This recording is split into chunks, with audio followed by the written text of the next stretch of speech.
That's right, another video about Fujifilm's autofocus. Please, not again.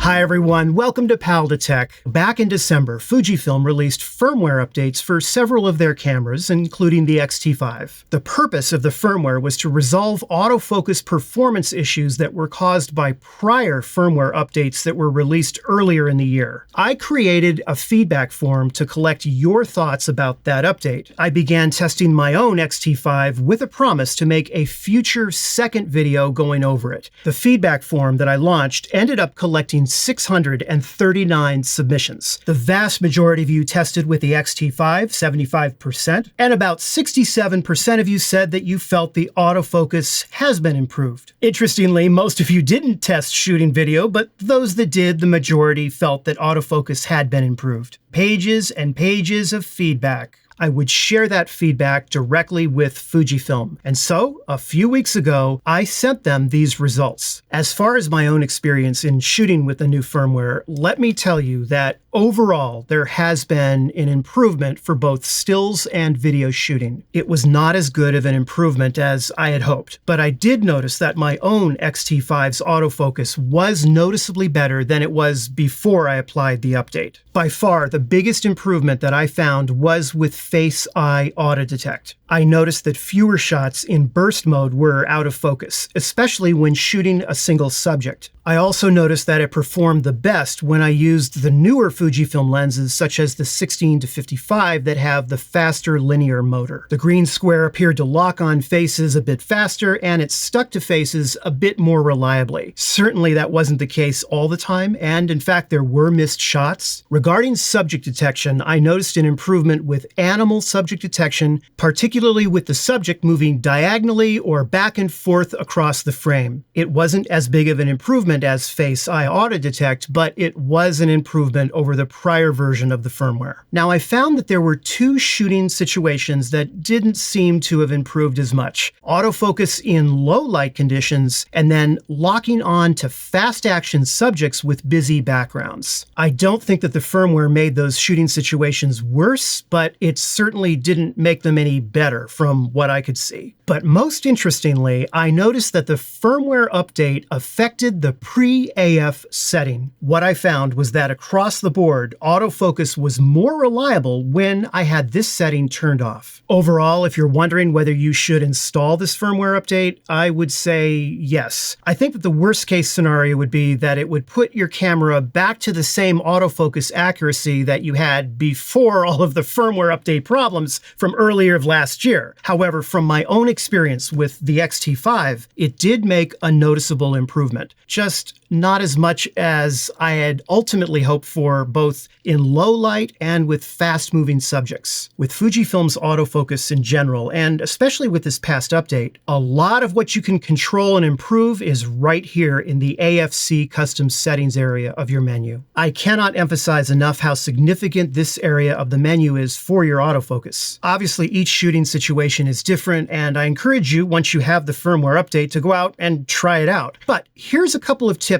that you might want to try. First, I would try turning off pre-AF. Secondly, if you're shooting in burst mode, I would use continuous low and not continuous high. I think that by lowering the burst rate on your camera, it will have an easier time calculating whatever it needs to do to acquire that focus. Obviously, that means you may get a shorter burst rate, but depending upon your shooting condition, that may be a good trade-off for more reliable autofocus. Lastly, I would go into your AFC custom settings, scroll down to the custom one, number 6 right here, and try putting your tracking sensitivity into 3 and your speed tracking to either 0 or 1.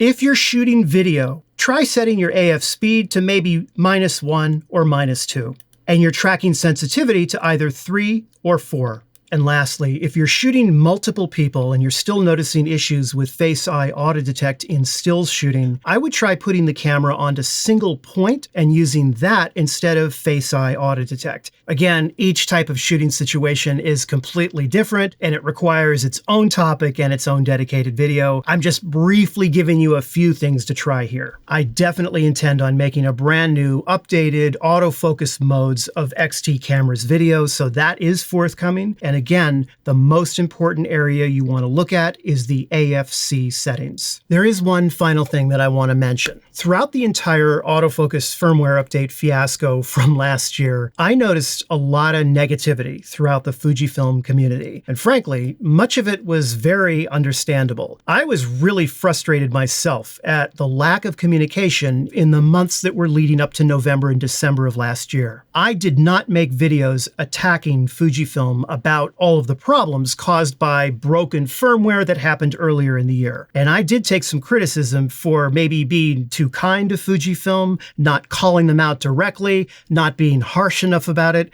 Well, there are two reasons why I kept my mouth shut during that time. The first reason was when I learned last year that Fujifilm was clearly aware of the firmware problems, and they had, in fact, a revised firmware being developed already specifically to address autofocus. I can't get into how I found out about it, but because I always promise to keep anything that I hear, anything at all, confidential, I did not discuss it with anyone. But the second reason is far more important, and that has to do with how I approach my channel. And I felt that by waiting until the firmware was in fact released, and then putting up a feedback form to collect your feedback, your thoughts, your experiences using it, and then take that feedback, all about the autofocus performance, and provide it directly to Fujifilm, unedited, here it is. And I was very clear and direct in my communication with Fujifilm when I provided them your feedback results about the complaints,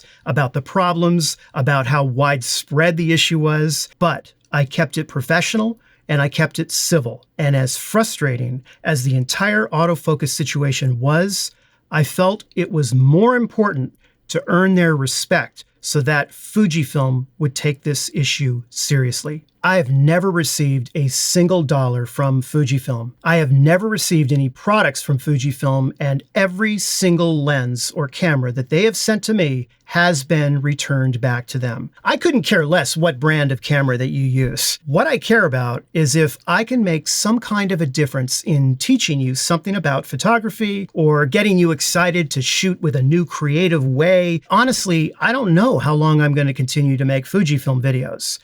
I guess for as long as I enjoy doing so, and not a minute longer. I do believe that the Fujifilm community is the single best photography community in the entire world. And so, if you think that I'm a Fujifilm fanboy or that my videos are biased because of that, well, guilty as charged. I'll see you in the next video, and thank you for listening. And now, crew, I will render Kathleen one more time. Please, not again. I'll take